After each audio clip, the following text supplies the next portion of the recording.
To the people who wrote the script and maybe also to the actress, Madame Chescon. This character that you play seems to me at the beginning to be a normal, healthy woman. What's her motivation? This is not why is it that she gets into this? Anyone healthy-minded has more or less listens to their body, and the body was fighting, and you show that. Why is it that she gets into this? Because anorexia in many time is people wounded who develop this disease. What's her motivation for accepting to sacrifice herself?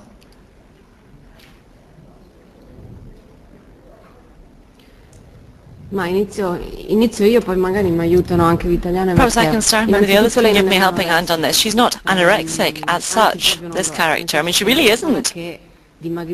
She's somebody who's losing weight.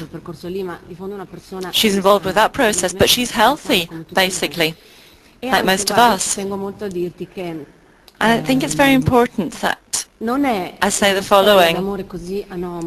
It's not such a strange, perverse love story after all. Sonia went through a process that I don't want to judge her for. She's somebody who meets her one true love, her first love in a sense. And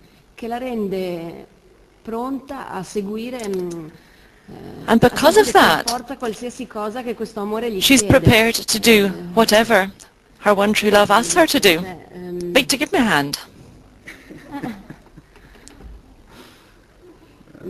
Cioè, nel senso che io non vedo che Sonia è una persona malata. I mean, I don't see Sonia as being ill and meeting a man who's ill. That's not what I saw when I was shooting the film. I una cosa che può succedere a tutti. really thought that this was something that could happen to any one of us. I don't know if it's ever happened to you in your life, but if somebody says to you that you look very beautiful when you're dressed a particular way or whatever, and they say that they love you and it's something profound. I mean, I'm not talking about two people just falling in love here. I think it's something different. I mean, there's this real blood pact between them. So they are soulmates. They've really met somewhere very deep in their own being.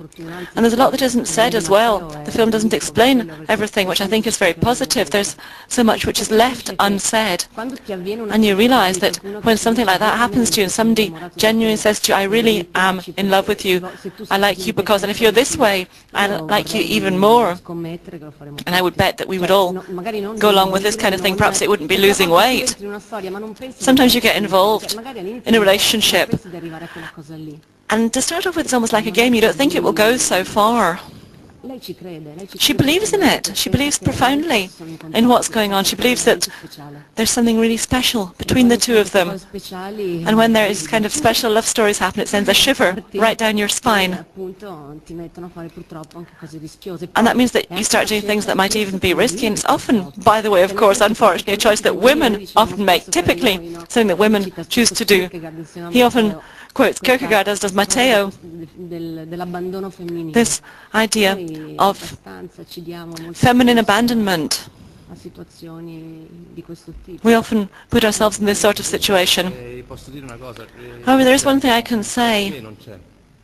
There isn't perhaps a reason why. I can appreciate that this is a question that, of course, many women in particular will ask because they'll be trying to understand what's going on. But I don't really know, really, to what extent it's possible to answer that kind of question. But it happens. It really does happen.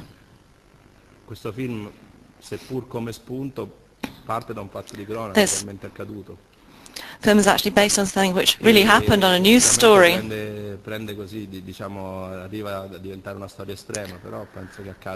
it becomes something very extreme, but I do think that this happens perhaps at other different levels on a more everyday basis. I think this is fairly frequent actually. In many love stories, one of the two tries to change the other. Sometimes they're both trying to change each other. And this story is very extreme and the change is a physical change. But I don't think it's something which is so very rare in love stories.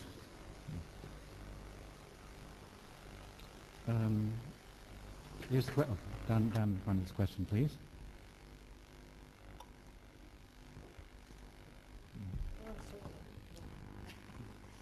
En français ou en anglais? What do you prefer, in English or in French? Doesn't matter. Bon, alors en français, Véronique Blin from Paris. Véronique Blin, I come from Paris. C'est une question au réalisateur. A question for the director. Même si Michaela a dit que il n'y avait pas d'histoire de maladie dans cette says that histoire d'amour. This love story didn't contain an element of illness in it. I mean, I think that we're looking at something very extreme here. Le film que j'ai vu m'a donné But looking at your film, it seems to me that you did want to really point out how closed in your male character was. The way that you shot, for example, this symbol of the bars, the grids on the windows, crops up again and again. His flat has these bars on the window. The house in the country has got bars on the window.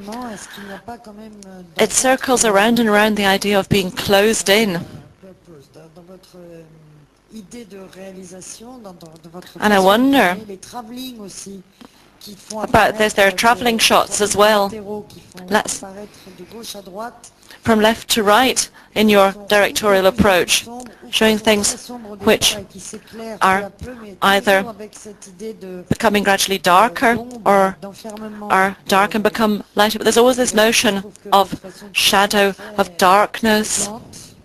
But I think that the way that you shot this was very interesting and very original. The film's not narrative.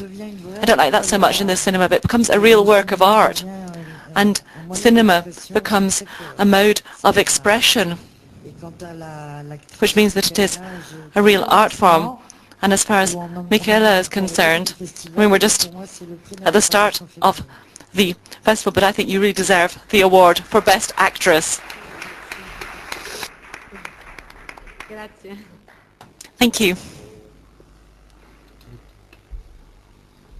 Diciamo che per me la storia è sempre comunque un pretesto per raccontare attraverso immagini.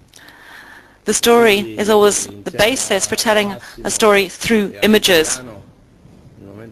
Together with Massimo and Vitaliano, when we decided to tell this story and to set it in Vicenza and to have Vitaliano be the goldsmith, that gave birth to a whole host of images, and they gave the film its shape. I'm pleased that you noticed how important in the first part of the film, for example, these cages are. Cages are very important there. And of course, the work that he does is very important too. Gold becomes a metaphor for their story as well.